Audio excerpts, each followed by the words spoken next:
यहाँ पर हमारे पास ईथेन की एक्लिप्स कॉन्फर्मेशन है। अगर मैं इसको थोड़ा सा घुमाकर कार्बन कार्बन बॉन्ड देखूं तो हम एक्लिप्स कॉन्फर्मेशन के लिए न्यूमन प्रोजेक्शन देखेंगे। गौर करें, मेरे पास यहाँ कुछ सब्ज रंग में हाइड्रोजन है और ये हमें कार्बन बॉन्ड के गिर्द देखने में मदद करेंगे। मैं सामने वाली कार्बन को घुमाने जा रही हूँ, जबकि पीछे वाली कार्बन वैसी की वैसी रहेगी। तो अब हमने ईथेन की स्टैगर्ड कॉन्फर्मेशन हासिल कर ली है।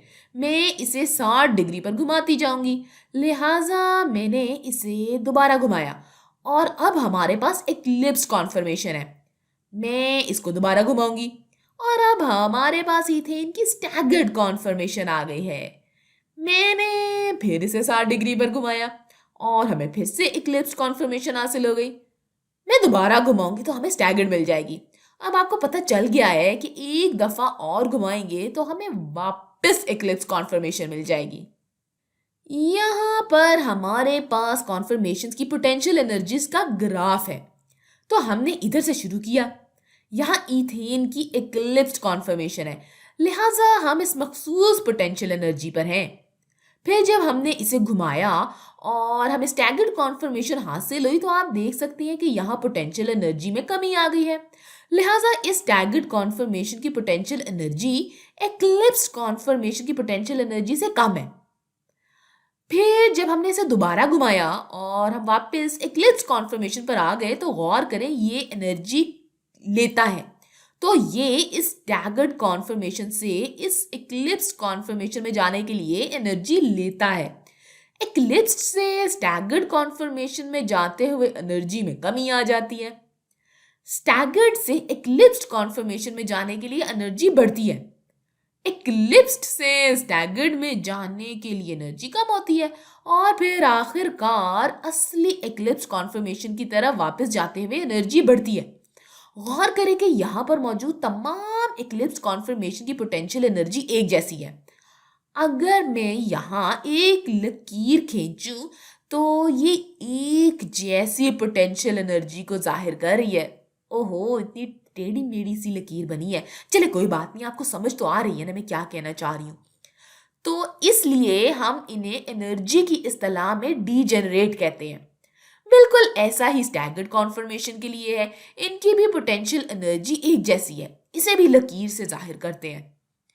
लिहाजा स्टैगर्ड कॉन्फर्मेशन की एनर्जी एक्लिप्स कॉन्फर्मेशन से कम होती है। दरअसल इनकी पोटेंशियल एनर्जी में 12 किलो जूल्स पर मोल का फर्क आ जाता है। ये एक्लिप्स कॉन्फर्मेशन और स्टैगर्ड कॉन्फर्मेशन के दरमियान पोटेंशियल एनर्जी के फर्क को जाहिर कर रहा है। कम एनर्जी का मतलब ज्यादा मुस्तहकम होना है।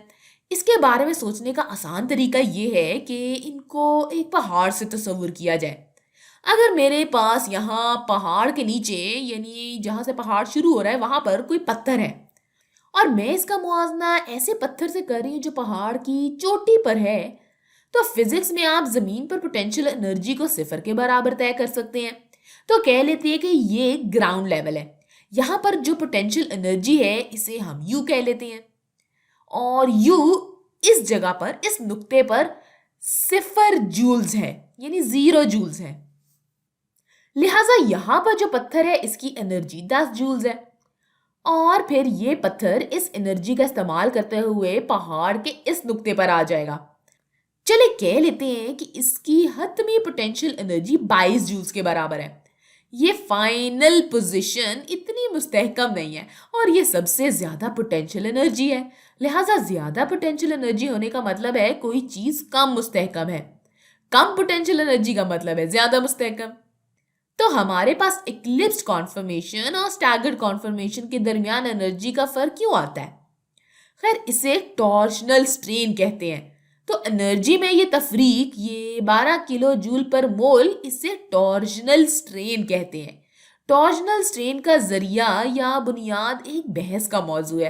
मैं पुरानी थ्योरी के मुताबिक ही देखूंगी जो कि इलेक्ट्रॉन पेयर्स की रिपल्शन के बारे में बात करती है।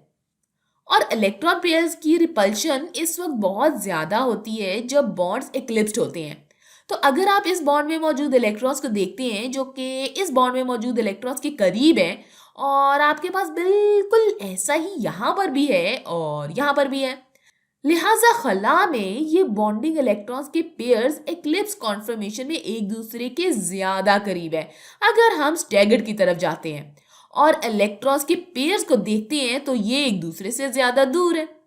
हम जानते हैं कि इलेक्ट्रॉन्स एक दूसरे को रिपेल करेंगे, लिहाजा जब बॉन्ड एक्लिप्स्ड होंगे तो इलेक्ट्रॉन्स की रिपल्शन इस वक्त ज्यादा होगी, इसलिए इसकी एनर्जी ज्यादा है। और जब आप स्टैगर्ड की बात करते हो तो इसमें इलेक्ट्रॉन्स के पेयर एक दूसरे से दूर होंगे, इसलिए ये ज्यादा मुस्तहकम होंगे। दोनों कॉन्फर्मेशन के दरमियान एनर्जी की लागत 12 किलो जूल पर मोल है। हमारे पास एक्लिप्स्ड हाइड्रोजन के 3 पेयर है। अगर मैं यहाँ ऊपर जाती हूँ तो एक्लिप्स्ड हाइड्रोजन का एक पेयर यहाँ पर है, यहाँ पर दूसरा और यहाँ पर तीसरा है।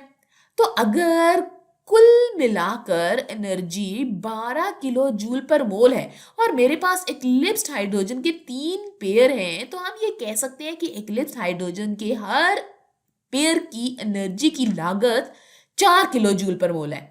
लिहाजा एक्लिप्स्ड हाइड्रोजन के इस पेयर की एनर्जी 4 किलो जूल पर मोल है, इसकी भी 4 किलो जूल पर मोल है और इसकी भी 4 किलो जूल पर मोल है। इन सबको जमा करें तो 12 ही बनता है। तो हमारी टोटल एनर्जी की लागत 12 है। तो अब हम इन दो हाइड्रोजन के बारे में सोच सकते हैं जो एक दूसरे को एक्लिप्स कर रहे हैं और इनकी एनर्जी की लागत 4 किलो जूल पर मोल है। अभी हमने देखा कि ईथेन की स्टैगर्ड कॉन्फर्मेशन एक्लिप्स कॉन्फर्मेशन के मुकाबले में ज्यादा मुस्तहकम है। अगर आप स्टैगर्ड कॉन्फर्मेशन को एक्लिप्स कॉन्फर्मेशन में बदलना चाहते हैं तो आपको एनर्जी की जरूरत पड़ेगी। कमरे के दर्जा हरारत पर इतनी एनर्जी काफी है जो स्टैगर्ड को एक्लिप्स में बदल दे। दोनों कॉन्फर्मेशन के दरमियान तवाज़न आ गया है। कमरे के दर्जा हरारत पर ईथेन की कॉन्फर्मेशन तकरीबन 99% स्टैगर्ड होती है, जबकि सिर्फ 1% एक्लिप्स होती है। दोबारा बताती चलूं कि ये स्टेबिलिटी की वजह से है। स्टैगर्ड कॉन्फर्मेशन एक्लिप्स से ज्यादा स्टेबल यानी ज्यादा मुस्तहकम है।